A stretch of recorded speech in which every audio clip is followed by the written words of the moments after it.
सभी को प्रणाम, राधे राधे। हम लोग सब धर्म प्राण देश भारतवर्ष में रहते हैं और भारतवर्ष की अपार महिमा है। यहाँ पर सब कुछ श्री कृष्णमय, श्री राममय है।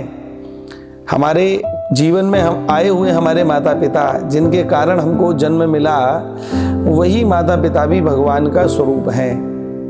हमारे यहाँ कहा जाता है मातृ देवो भव, पितृ देवो भव। पिता और माता ये देवता है। जीवात्माएं जब परमात्मा से बिछुड़ करके पृथ्वी पर आ रही थी तो बहुत रोने लगी। भगवान ने कहा क्यों रोती हो? बोले प्रभु हम आपका अंश हैं और आप हमको पृथ्वी पर भेज रहे हैं, आप अपने से अलग कर रहे हैं हमको। भगवान ने कहा चिंता ना करो, मैं तुमको कभी अलग नहीं रखूंगा, मैं तुम्हारे साथ ही रहूंगा। कैसे रहोगे प्रभु? बोले जिस माँ के गर्भ से तुम जन्म लोगे या लोगी, वह माँ मैं ही हूं, कोई और नहीं है। तात्पर्य यह कि माँ के रूप में भगवान ही हमारे जीवन में साथ रहते हैं और पिता जो खून पसीने की कमाई से, हर प्रकार की देखभाल से हमको पोषित करता है, हमको सिंचित करता है, वह पिता भी साक्षात भगवान का ही स्वरूप है। इसलिए हमको उन माता पिता के प्रति सदैव कृतज्ञ रहना चाहिए।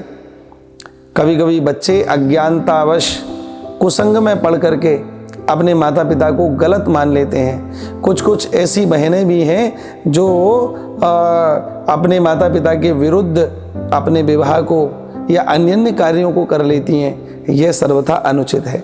मैं आपको कुछ बातें बता रहा हूँ, बड़ी गंभीर बातें हैं, उनको आप स्वीकार करें और जीवन में उतारें, क्योंकि एक ना एक दिन आपको भी माता पिता बनना है।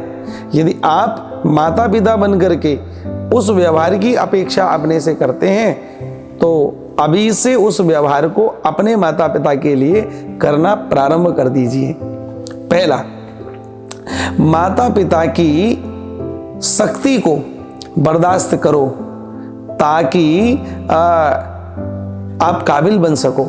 माता पिता यदि शक्ति कर रहे हैं तो मैंने पुराने वीडियोस में भी बताया कि उनका अनुशासन हमारे जीवन को अद्भुत बना देता है। कठिन परिस्थितियों से, विपरीत परिस्थितियों से कैसे निकलना है, यह पिताजी का अनुभव हमको सिखा देता है। इसलिए माता पिता की शक्ति को बर्दाश्त करो। दूसरा, माता पिता की बातें गौर से सुनो ताकि दूसरों की न सुननी पड़े। यदि आपने माता पिता के अनुभव भरी बातों को अच्छे से सुन लिया तो दूसरों की फिर आपको सुननी नहीं पड़ेगी।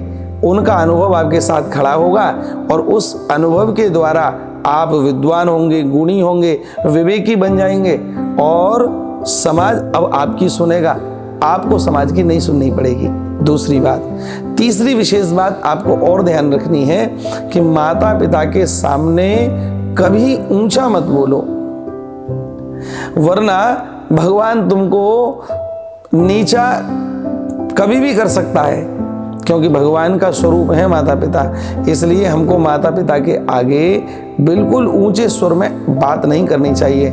यानी कि माता पिता जिस भाव में आपको रखें उसको स्वीकार करना, ठीक है? ये मेरी विनम्र प्रार्थना है। कभी ऊंचे स्वर में माता पिता से नहीं बोलना, अन्यथा आपके बच्चे आपसे वैसा व्यवहार करेंगे।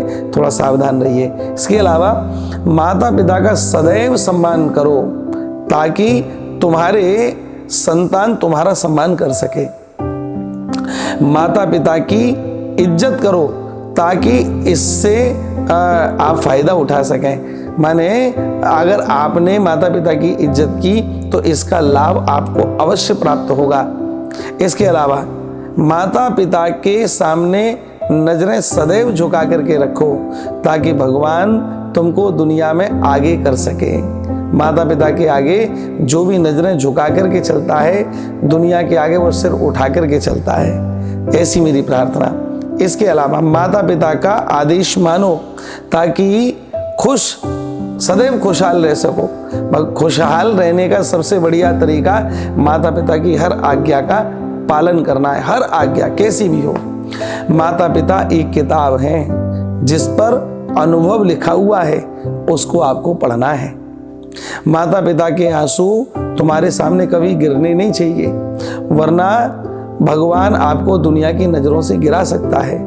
इसलिए माता पिता एक ऐसी हस्ती हैं जिनके आंसू कभी ना गिरें, उनके चेहरे पर सदैव मुस्कुराहट रहे। यदि आप इस बात का प्रयत्न करेंगे तो निश्चित मानिए कि जीवन की हर खुशी आपको तुरंत मिलेगी, तत्काल मिलेगी, लेकिन कार्य ये आपको करना पड़ेगा।